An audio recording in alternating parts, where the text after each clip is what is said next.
I think the debate on the quality versus quantity tourism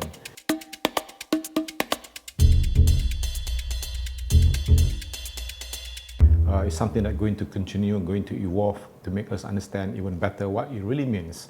Because what it means to one person or a destination would mean something else to another destination. I think Thailand made a good move into moving from quantity to quality. That was a most necessary move that was required for the market. Yes, we have a very dense number of hotels and rooms in Thailand, and there will be more and more. But the good thing is to see all those luxury hotels coming in. I do like the message of TAT as such. It's good to talk about quality. It's good to talk about the traveler that brings more money into this country because, of course, it's for the benefit of the country and the economy as such. But I think we shouldn't forget everybody else and find the right balance to make things work. So what we also see, it's something we're driving. TAT is trying to drive it, the quality, but actually it's also being driven by our partners. And obviously we need volume. Obviously one of the first numbers we look, what's the inbound traffic and how is this growing, which we need.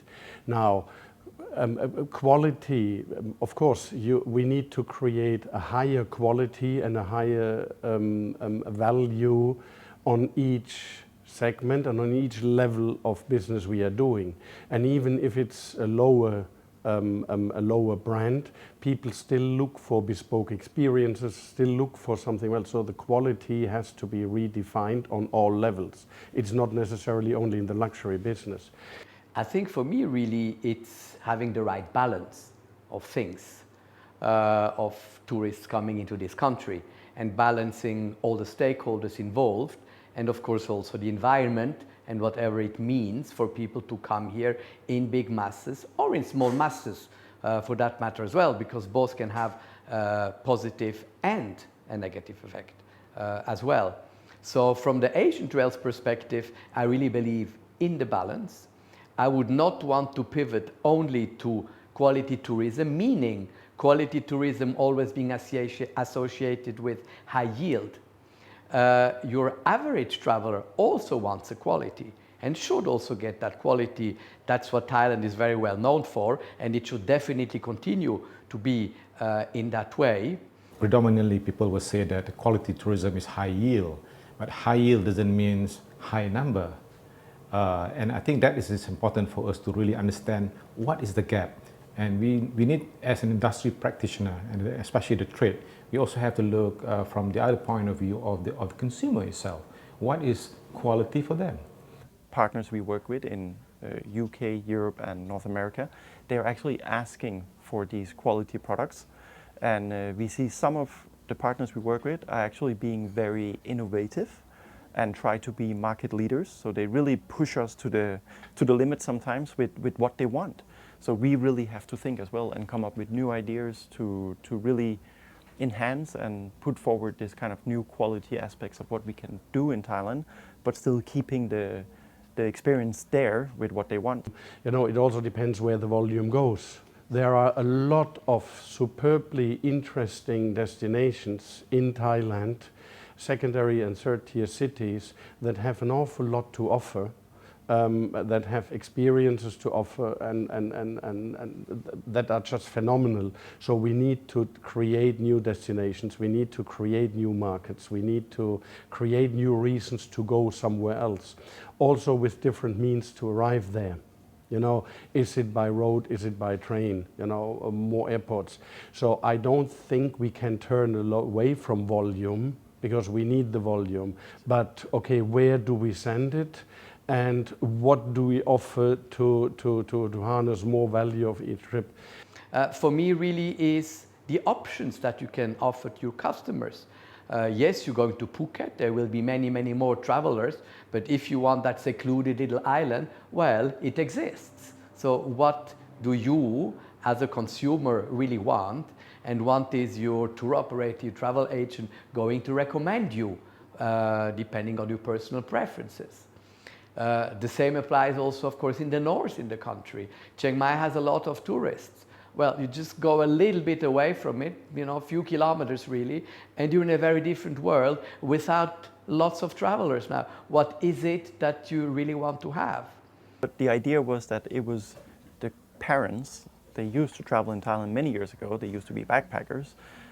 They had all these amazing experiences in Thailand during that time, 20, 30 years ago, and now they want to come back and they want to show all of this to their children.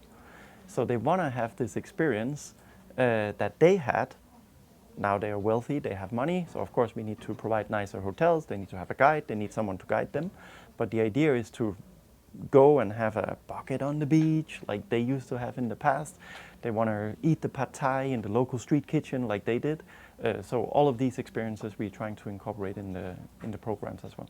Including local communities, on making sure we make a local impact. And that just has phenomenal opportunities here in Thailand. And I don't think it's wise to reduce volume. It's to better manage it and to create different reasons and different destinations to get there. Yes, I would say there is a benefit already to certain second and third tier destinations. Of course, not masses. The numbers are small, but we see that demand is here. We have many more programs offering these destinations today than they did 10 or 5 years ago even. Many more possibilities for clients to travel to. And you also have your more quiet areas if you want to have them. It really depends entirely up to you and how the professionals are able to sell it. The market is evolving. Thailand has been, I would say, among the two cheapest markets in Asia, with Malaysia being the other one. And it was a most necessary move area. I would say that almost all destinations will look at this as figures are important, whether it's the number of arrivals or the economic impact that being generated from the tourism economy, because when you have these figures, you are able to measure. When you're able to measure, you know how or what's your next target and how you grow further. But having said that, I think we are living in a very complex situation right now. As you know, the demand for travel is beyond just the numbers, just beyond the spending, but also the immersive experience that people are expecting.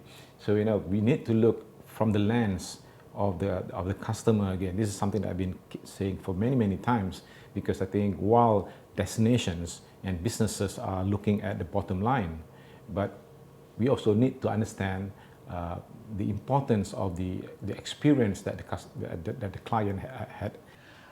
I saw some move from TAT to recognize five-star hotels based on criteria they have defined. In many countries, they are not having that. You have five-star hotel of different scale, and both of them are selling as five-star, which really is not competitive, and that gives the wrong impression for the travelers, for the customers. Bangkok is really a great hub, but beyond Bangkok, having Phuket growing and some other destinations evolving. Now, between the mainstream and downstream, the main challenge is how Thailand or TAT and the tourism overall making more sense in rationalizing those actions. We are living in uncertainty times, in a very complex situation right now. That includes in Asia. You know, we have to acknowledge that at our own backyard, we have a lot of problems as well. You know, problems can come in with natural disasters, you know, environmental issues, but also self-inflicted problems. You know, cross-border issues that is still prevailing in a lot of destinations within the region. I think this is something that we cannot sweep under the carpet. We need to discuss it openly in a positive way. How do we solve these issues so that people can travel, people can communicate, people can understand the different culture better. I think that's what tourism is all about. And I think the most important part of it all is peace. Without peace, tourism will not flourish.